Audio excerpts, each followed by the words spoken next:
ألا بذكر الله تطمئن القلوب. بسم الله الرحمن الرحيم. اللهم صل على سيدنا ومولانا محمد النبي الأمي.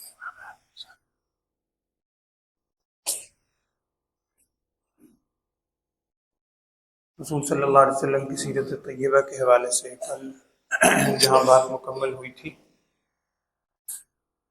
بات یہ ہوئی تھی غالباً کہ آپ صلی اللہ علیہ وسلم نے 12 سال کی عمر میں شام کی طرف سفر کیا تھا اپنے چچا حضرت ابو طالب کے ہمراہ، اور اس موقع پر آپ صلی اللہ علیہ وسلم شام تک نہیں پہنچ سکے تھے اور راستے سے ہی واپس تشریف لے آئے تھے مکہ مکرمہ۔ اس کے بعد پھر وہ حرب فجار، حلف الفضول، یہ ایک دو باتیں میں نے آپ سے عرض کی تھی۔ نبی صلی اللہ علیہ وسلم کی بکریاں چرانے کا واقعہ یہ بھی کل میں نے آپ سے اس حوالے سے ایک دو احادیث ذکر کی تھی۔ 25 سال کی عمر مبارک تھی جب رسول صلی اللہ علیہ وسلم کی، تو آپ صلی اللہ علیہ وسلم نے دوبارہ سفر کیا ہے شام کی طرف۔ حضرت خدیجہ دونوں تلفظ ہیں، حضرت خدیجہ بنت خویلد، یہ مکہ مکرمہ کی ایک بہت ہی نیک اور مالدار خاتون تھی، اور نیک اور پاک بازی کی وجہ سے ہی یہ طیبہ کے نام سے مشہور تھی، بہت نیک پاک باز عورت تھی۔ 2 مرتبہ ان کا نکاح ہو چکا تھا، اس سے کچھ اولاد بھی ہوئی،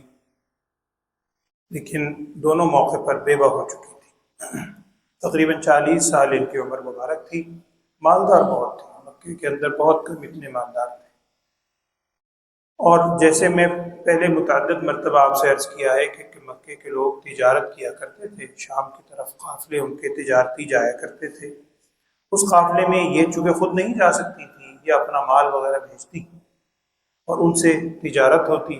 اور اس تجارت سے لوگ واپس آ کر جو بھی ان کو نفع ہوتا ان کو ان کا حصہ دیتی اور واپس آ جاتی، جس کو ہم عام شکل کے اندر مضاربت بھی کہتے ہیں کہ مال ایک کا ہے، عمل دوسرے کا ہے، وہ مضاربت کی اس میں۔ تو ان کے ہر شخص کی خواہش ہوتی کہ حضرت خدیجہ کا مال لے کر جایا جائے، اور بعض لوگ لکھتے ہیں کہ جتنے قریش کے لوگوں کا مال ہوتا تھا نا، اس کے برابر صرف حضرت خدیجہ رضی اللہ تعالیٰ عنہ کا اکیلے مال ہوتا تھا، اتنا مال۔ حضرت ابو طالب نے نبی صلی اللہ علیہ وسلم سے ذکر کیا کہ آپ اگر شام کی طرف جائیں حضرت خدیجہ کا مال لے کر۔ حضرت ابو طالب تو میں نے کہا بڑی عسرت والے تھے، تو نبی صلی اللہ علیہ وسلم کو یہ بھی کہا کہ شاید حضرت خدیجہ خود بھی آپ سے اس کا ذکر کرے۔ یہی خبر کہیں حضرت خدیجہ رضی اللہ تعالیٰ عنہ تک پہنچی کہ ابو طالب اپنے بھتیجے کو بھیجنے پر، محمد صلی اللہ علیہ وسلم کو بھیجنے پر آمادہ ہیں کہ مال لے کر جائیں، تو انہوں نے خود پھر اس کا عندیہ ظاہر کیا۔ چنانچہ آپ صلی اللہ علیہ وسلم حضرت خدیجہ رضی اللہ تعالیٰ عنہ کا تجارتی مال لے کر مکے سے شام کی طرف روانہ ہوئے۔ جب روانہ ہو رہے تھے تو حضرت خدیجہ رضی اللہ عنہ نے اپنے غلام میسرہ، جن کا نام ہے میسرہ نامی غلام، یہ بہت عرصے سے حضرت خدیجہ رضی اللہ تعالیٰ عنہ کی خدمت گزار تھے، اور خاص طور پر یہ تجارتی سفر میں تقریباً ہمیشہ ساتھ ہوتے تھے، جو بھی جا رہا ہو غلام تھے۔ حضرت خدیجہ رضی اللہ عنہ نے ان میسرہ نامی غلام کو نبی صلی اللہ علیہ وسلم کے ساتھ بھیجا اور تاکید کی ہر اعتبار سے کہ دیکھو ان کا بہت خیال رکھنا، اور آپ صلی اللہ علیہ وسلم کے ساتھ ان کے کسی کامنے میں مداخلت نہ کرنا، ان کے حکم کی تابع داری کرنا۔ آپ صلی اللہ علیہ وسلم روانہ ہو گئے۔ اب میسرہ نے بھی آگے بیان کیا راستے کے واقعات بھی، واپس آنے کے وقت کے واقعات بھی، انہوں نے بھی غیر معمولی چیزیں نبی صلی اللہ علیہ وسلم کے ساتھ ہوتے ہوئے دیکھی، جن میں سے ایک انہوں نے یہ بھی دیکھی کہ آپ صلی اللہ علیہ وسلم جہاں تشریف لے جاتے ہیں، آپ صلی اللہ علیہ وسلم کے اوپر ایک سایہ سا ساتھ ساتھ چلتا ہے، اور وہ فرشتوں کا سایہ ہے، بدری کا سایہ ہے، دونوں قول ہے، ہر وقت ساتھ ساتھ سایہ چلتا ہے۔ اس سفر میں میسرہ کے ہمراہ آپ صلی اللہ علیہ وسلم تشریف لے کے پورا قافلہ تھا، اور اس سفر میں نبی صلی اللہ علیہ وسلم شام تک تشریف لے گئے اور وہاں جا کر باقاعدہ تجارت بھی کی۔ اور میسرہ کا کہنا یہ ہے کہ میں اتنے عرصے سے آپ صلی اللہ علیہ وسلم قافلوں کے ساتھ آ رہا ہوں، اور آپ صلی اللہ علیہ وسلم کو پہلی دفعہ ہی تشریف لائے ہیں، لیکن نبی صلی اللہ علیہ وسلم کے تجارتی معاملات، انصاف پسندی وہ تو ہے ہی سب سے بڑی، لیکن معاملات آپ صلی اللہ علیہ وسلم نے ایسے کیے کہ جیسے کوئی بہت بڑا تاجر کرتا ہے، بہت تجربہ کار تاجر تجارت کرتا ہے، امانت داری اور راست گوئی وہ تو 100% بہت ہی زیادہ متاثر ہوئے۔ اور میسرہ کا کہنا یہ بھی ہے کہ جتنا نفع اس دفعہ ہوا تجارت میں، اتنے سالوں سے میں مال لے کر آ رہا ہوں، آج تک کبھی اتنا نفع حضرت خدیجہ کے مال میں اللہ تعالیٰ کی طرف سے نہیں ہوا۔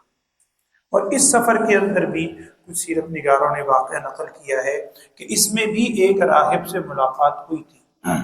نستور نامی، نستورہ بھی نام آتا ہے، یہ بھی شام کے علاقے میں ہوئی تھی۔ اور یہاں وہ واقعہ بھی ہے کہ آپ صلی اللہ علیہ وسلم ایک درخت کے نیچے جا کر جب بیٹھے شام کے باہر سرحدی علاقوں میں،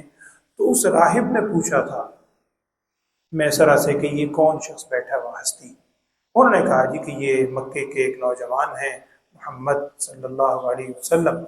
اور ان کی یہ یا حضرت خدیجہ کا مال لے کر آئیں وہ بیٹھے۔ تو اس نستورہ نامی راہب نے بھی یہی کہا تھا، جس میں ایک قول یہ لکھا ہے کہ انبیاء علیہ الصلوۃ والسلام کے علاوہ اس درخت کے نیچے کوئی بیٹھا نہیں ہے۔ راستے میں ایک درخت آیا تھا، تاریخ میں اس کی بڑی آج کل بھی ملتی ہے اس کی تاریخ، اللہ عالم، اللہ جانتا ہے۔ تو اس سفر سے واپسی ہوئی حضرت خدیجہ رضی اللہ تعالیٰ عنہ کی تجارتی مال کو لے کر، اور جب مال کو لے کر واپس آئے تو مولانا ادریس صاحب رحمۃ اللہ علیہ نے یہ بات نقل کی ہے، بعض سیرت نگاروں نے اور بھی نقل کی ہے، بلکہ ایک دوسری سیرت نگار وہ لکھتے ہیں کہ آپ صلی اللہ علیہ وسلم جب واپس تشریف لا رہے تھے تو مکے کے قریب پہنچے، تو قریب پہنچ کر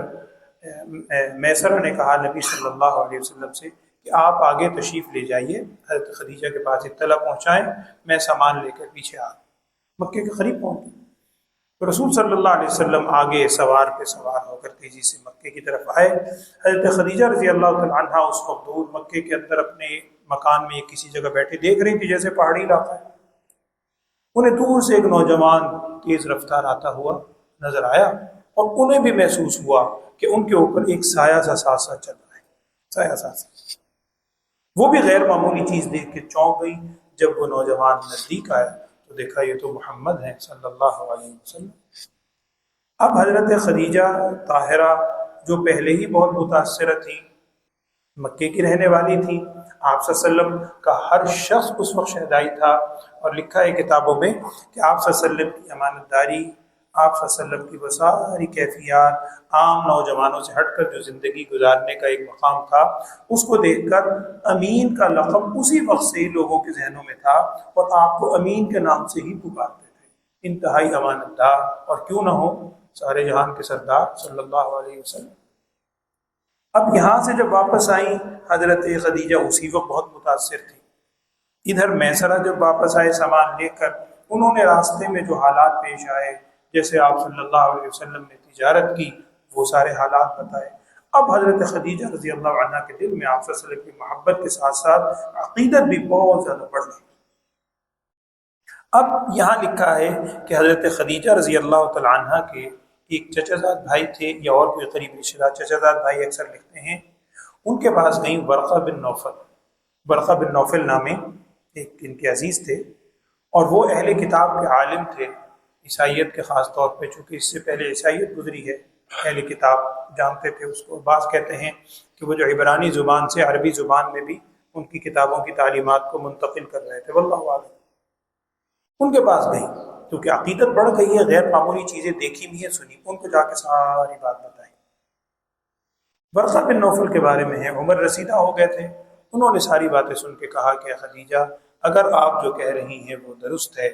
اور میں اپنی کتابوں کی نشانیاں بھی اگر ساتھ میں لاؤں، تو وہ جو آخری نبی نے آنا ہے ان کے آنے کا زمانہ بالکل آ چکا ہے، اور میں بھی محمد صلی اللہ علیہ وسلم کی کیفیت اور ساری چیزیں دیکھ رہا ہوں، مجھے بھی اندازہ ظاہر یہ ہو رہا ہے کہ وہ آخری نبی یہی ہستی ہوں گے صلی اللہ علیہ وسلم۔ اب حضرت خدیجہ رضی اللہ تعالیٰ عنہ کے دل میں اور زیادہ عقیدت بڑھ گئی، اور بہت زیادہ خواہش ہوئی کہ کسی طرح نبی صلی اللہ علیہ وسلم کے ساتھ میرا رشتہ قائم ہو۔ پھر حضرت خدیجہ رضی اللہ عنہ نے نفیسہ نامی ایک خاتون کا نام لکھا ہے سیرت میں، کہ نفیسہ نامی خاتون ان کی کوئی عزیزہ تھی، سہیلی تھی، جو بھی آپ کہہ لیں، ان کے ذریعے پیغام بھجوایا نکاح کا نبی صلی اللہ علیہ وسلم۔ پھر آپ صلی اللہ علیہ وسلم نے اپنے چچا ابو طالب، دیگر جو خاندان کے افراد سے ان سے مشاورت کی، اور نکاح طے ہو گیا۔ حضرت خدیجہ طاہرہ رضی اللہ تعالیٰ عنہ کے ساتھ، یہ اس سفر سے واپسی میں اس کے تقریباً کہتے ہیں 2 مہینے یا کچھ عرصے کے بعد یہ نکاح ہوا، اور حضرت خدیجہ رضی اللہ تعالیٰ عنہ جہاں رہائش پذیر تھی وہاں یہ نکاح ہوا۔ ابو طالب بھی موجود تھے، حضرت حمزہ بھی موجود تھے، دیگر بھی موجود تھے، اور حضرت ابو طالب نے ہی نکاح کا خطبہ بھی پڑھا۔ بڑے وہ خطبے کے الفاظ بھی بعض سیرت نگاروں نے لکھے ہیں، ابو طالب نے جو نکاح پڑھا، اور 20 اونٹ کے قریب حق مہر مقرر ہوا جو رسول صلی اللہ علیہ وسلم نے ادا کیا۔ اور یہ آپ کے ذہن میں رہے، میں نے کل بھی عرض کیا تھا کہ آپ صلی اللہ علیہ وسلم خود بھی تجارت کیا کرتے تھے۔ ایک صاحب نامی، میرے نام پورا شہر ذہن میں نہیں آ رہا، میں کل آپ کو بتاؤں گا، صاحب بن صاحب تھے، یہ ثابت بن صاحب اس طرح کا نام تھا، ان کے بارے میں آتا ہے کہ آپ صلی اللہ علیہ وسلم ان کے ساتھ تجارت کیا کرتے تھے مکے میں۔ بعد میں جب آپ صلی اللہ علیہ وسلم مدینہ منورہ کی طرف ہجرت کی تو یہ صحابی بعد میں ایمان لے آئے، یہ ایک دفعہ آئے تو آپ صلی اللہ علیہ وسلم نے ارشاد فرمایا مجھے پہچانتے ہو؟ انہوں نے کہا کہ ہاں آپ وہی ساتھی ہیں میرے جو تجارت میں میرے ساتھ تجارت کرتے تھے، اور ساری تعریفیں کرنی شروع کر دی، کیا ہی بہترین ساتھی تھے، کیا ہی آپ کی تجارت بہترین تھی، میں تو سیکھتا تھا ایک طرح سے آپ سے اس تجارت کرنے کے انداز کو۔ تو نبی صلی اللہ علیہ وسلم خود بھی تجارت فرمایا کرتے تھے، آپ صلی اللہ علیہ وسلم نے حق مہر ادا کیا، اور اس طرح 25 سال عمر مبارک ہے رسول صلی اللہ علیہ وسلم کی۔ حضرت خدیجہ طاہرہ رضی اللہ تعالیٰ عنہ کی عمر اس وقت تقریباً 40 سال ہے، 15 سال آپ صلی اللہ علیہ وسلم سے بڑی ہیں اور بیوہ بھی ہیں، اور جب تک حضرت خدیجہ رضی اللہ تعالیٰ عنہ حیات رہیں رسول صلی اللہ علیہ وسلم نے کوئی اور نکاح نہیں فرمایا، ایک طویل عرصہ، اور تمام اولاد آپ صلی اللہ علیہ وسلم کی سوائے حضرت ابراہیم کے،